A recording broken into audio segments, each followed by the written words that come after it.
Halo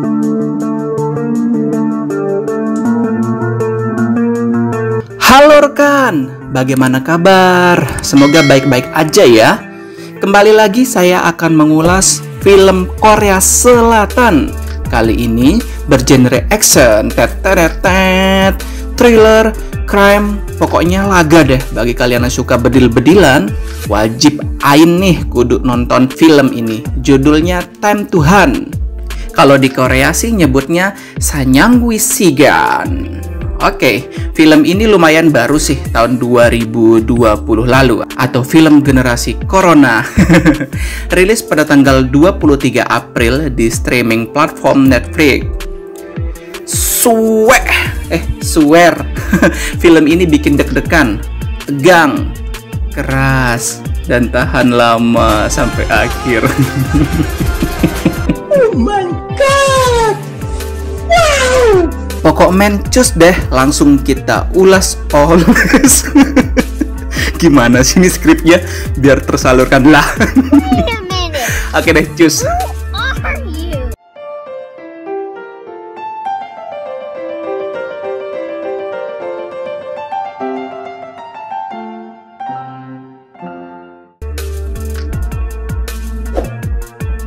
Nah, kita mulai aja ya rekan. Film ini bercerita tentang opa-opa yang di sini sebagai preman kampung alias ABG labil di Korea Selatan, yang diperankan oleh Lee Ji Hoon sebagai Jun Suk, Jae Hong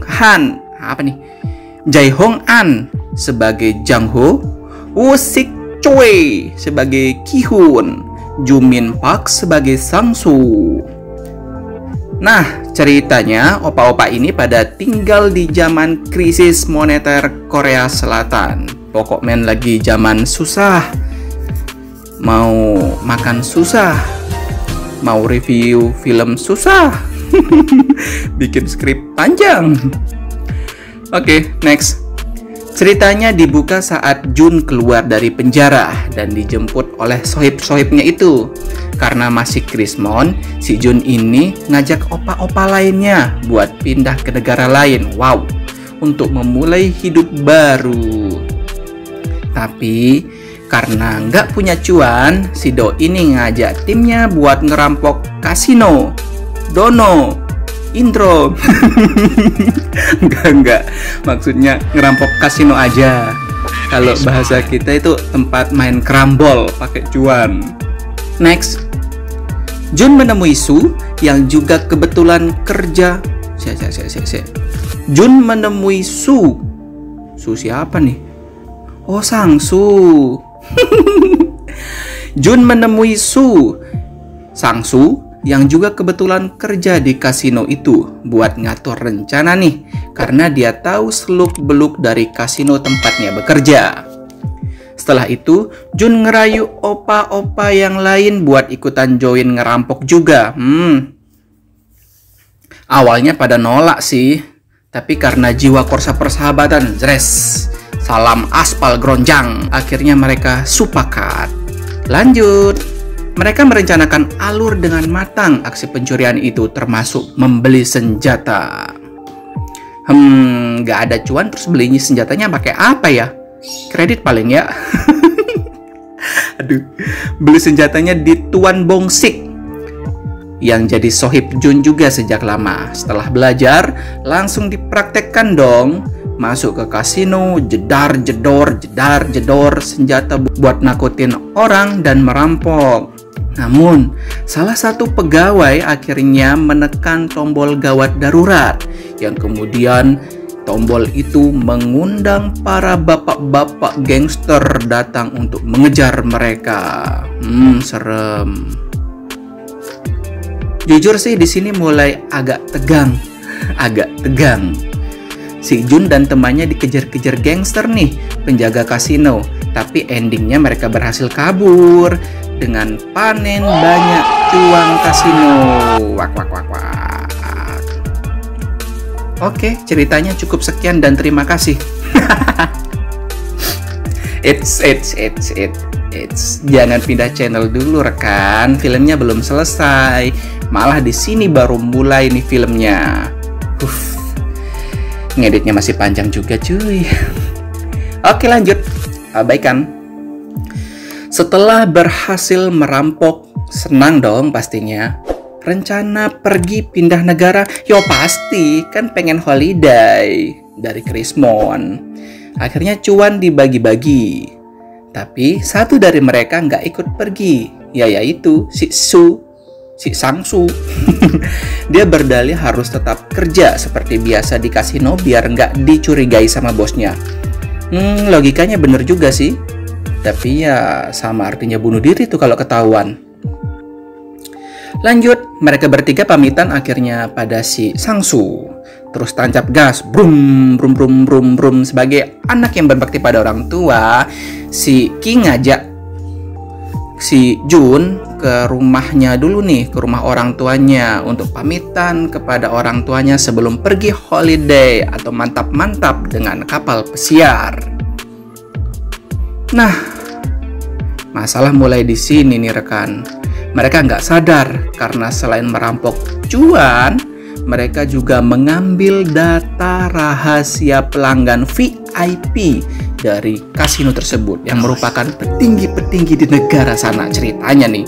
Wadaw, ternyata orang penting di sana hobinya kerambolan ya. Nah di sini para pejabat itu minta bantuan psikopat. Oke, ini nih yang menjadi villainnya, yang namanya Mr. Han buat buru si opa-opa. Usut punya usut, target pertama Mr. Han, ya Tuan Bongsik dong pastinya, tempat jual senjata yang dibeli sama Jun. Namun Tuan Bongsik ini keren banget lah sama si Jun, jadi nggak mau ngasih tahu. Hei, malah naas, akhirnya dibom sama si Mr. Han. Wadaw. Tapi dari sana dia dapat ciri-ciri orang yang merampok kasino dan mengarah ke Jun DKK dan kawan-kawan. Target buruan selanjutnya adalah Sangsu yang masih kerja di kasino. Walaupun nyamar, nggak tahu apa-apa, tetap aja ketahuan dong. Mr. Han atau psikopat ini langsung kan si Sangsu. HP-nya Sangsu diambil dong buat ngelacak si Jun dan tanda-tanda pertemuan mereka terjadi. Si Jun yang sadar dalam bahaya langsung ngajak Jang dan Ki buat kabur sebelum ketangkap. Kemasin baju, kemasin cuan, ambil senjata, jangan lupa pakai celana, langsung cus parkiran mobil. Mau ngegas tapi kok mobilnya nggak bisa nyala sih? Buset, si kopet ini ahli otomotif juga, lulusan STM kayaknya. Sampai ngehek-ngehek mobil pun bisa. Akhirnya Jun DKK nyuri mobil lainnya. Setelah berhasil mencuri, si Jang yang nyetir kaget karena si Mr. Han ini sudah nongol aja di depan. Ini Han apa hantu? Sambil nembakin mobil kena deh tuh si Jang. Mobilnya juga nubruk. Aduh apes. Auto panik. Mereka bingung mau berbuat apa. Aslinya sih tinggal dor di tempat aja waktu itu, karena si Jun DKK sudah nggak berdaya. Tapi karena jiwa-jiwa psikopatnya muncul, Mr. Han nggak langsung nembak, tapi ngasih si Doi kesempatan kedua. Aji. Kesempatan kedua untuk kabur sejauh mungkin, untuk melupakan salalala. Aduh, parodi. Kesempatan itu nggak disia-siakan Jun DKK. Dikasih kabur, ya jelas dong langsung kabur. Buat nambah durasi film juga nih men. Lanjut. Jun bawa Jang ke RS buat ngobatin lukanya hasil tembak Mr. Han. Tapi akhirnya nih, singkat cerita, Mr. Han tahu kalau mereka ke RS itu. Lah, kok jadi film horor ya? Di mana-mana ada kamu. Akhirnya mereka kabur lagi dan berhasil mencuri mobil Mr. Han. Lah, terus Mr. Han ngejar pakai mobil siapa dong? Mobil Jun gitu. Tuker-tukeran mobil. Apa-apaan sih? Si Jun kaget. Ternyata mobil yang dipakai Mr. Han ini adalah mobil wiu wiu wiu atau mobil polisi, bukan ambulan. Jun aslinya udah pasrah saat itu. Ada telepon, dia nelpon tuh Mr. Han. Buat rencananya sih nyerahin diri dan minta ampun.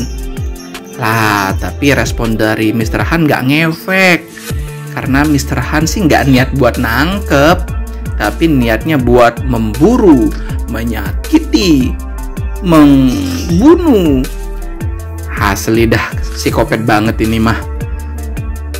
Jun DKK tambah takut, tambah panik. Tegang dong, keras lah. Nggak takut maksudnya. Ternyata dia nggak niat buat nangkep mereka, tapi buat membunuh mereka. Ya aduh, gimana lagi, harus kabur dong.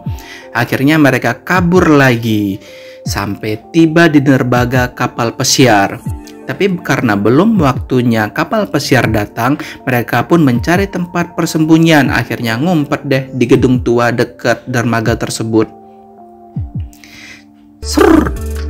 Di sisi lain kita diliatin lagi nih, atau di sini lain kita diliatin nih. Ternyata si penjual senjata tadi yang dibom, si namanya Bongsik itu punya kembaran loh, namanya Bongsor. bukan bercanda, namanya lupa aku siapa. Bukan itu sih. Intinya gini, intinya si Bongsor ini nggak terima kembarannya dibunuh Mr. Han dan berniat memburu si Mr. Han. Nah, tambah seru kan? Opa diburu si Kopet diburu Bongsor, si admin diburu Deadland. bukan. It's time to stop. Singkat cerita, Ki-hun balik lagi ke rumah karena khawatir sama orang tuanya yang diancam sama anak buahnya Mr. Han. Atau anak buah dari kasino itulah intinya. Sisa Jun dan Jang nih di gedung tua. Lah.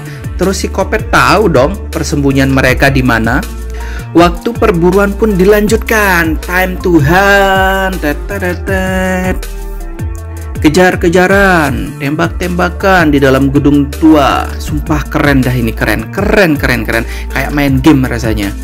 Jun dan Jang berhasil keluar sih dari gedung itu, tapi belum selesai. Teror si Kopet ini pun terus berlanjut, ngejar sambil bawa bedil nembakin mereka. Di sini kelihatan banget mana yang pro, mana yang amatiran. Jun dan Jang sudah kehilangan harapan, capek ngehindar terus dari masa lalu. Enggak, dari si doi, dari si Kopet. Akhirnya mereka mutusin buat perang. Wah, time to war. Mati nggak mati urusan nanti, yang penting tembak, merdeka. Itu sih semangatnya mereka waktu itu. Namun naas, Jang Ho ketembak si Kopet dan tiwis. Ya, sisa satu nih, sisa si Jun. Jun yang ngeliat temannya ditembak jadi tambah marah, berapi-api. Akhirnya nembakin balik si Kopet. Tapi dia juga ketembak dong lah, ya namanya juga amatiran, baru belajar nembak, gimana bisa menang. Ya, akhirnya si Jun pasrah saat mau ditembak. Tapi ajaibnya, sebelum didor, nah, si Bongsor ini datang karena mengetahui keberadaan si Kopet di sana. Datanya nggak sendirian lagi, bawa pasukan cuy, dan nembakin balik si Kopet. Buset, sikat abisor. Si Kopet yang merasa terpojokan akhirnya ketembak dan jatuh ke laut. Naas. Ya sama-sama naas sih, salah siapa? Akhirnya si Jun dapat lolos dan pergi holiday. Tapi hidupnya nggak tenang selama holiday karena kepikiran teman-temannya. Di sisi lain, Jun juga dapat kabar bahwa Mr. Han masih hidup loh. Saat itu dia mulai berlatih dong. Akhirnya biar bisa pro dan niat buat balas dendam. Tamat. Ya semoga ada sequelnya ya. Soalnya bagus nih. Kalau seri keduanya nanti Mr. Han lawan Mr. Jun. Ya, Jin dan Jun ya. Sampai di sini dulu ya rekan. Satu nih pesan moralnya adalah konsumsilah yang halal biar hidup kita tenang. Ya, see you, bye-bye.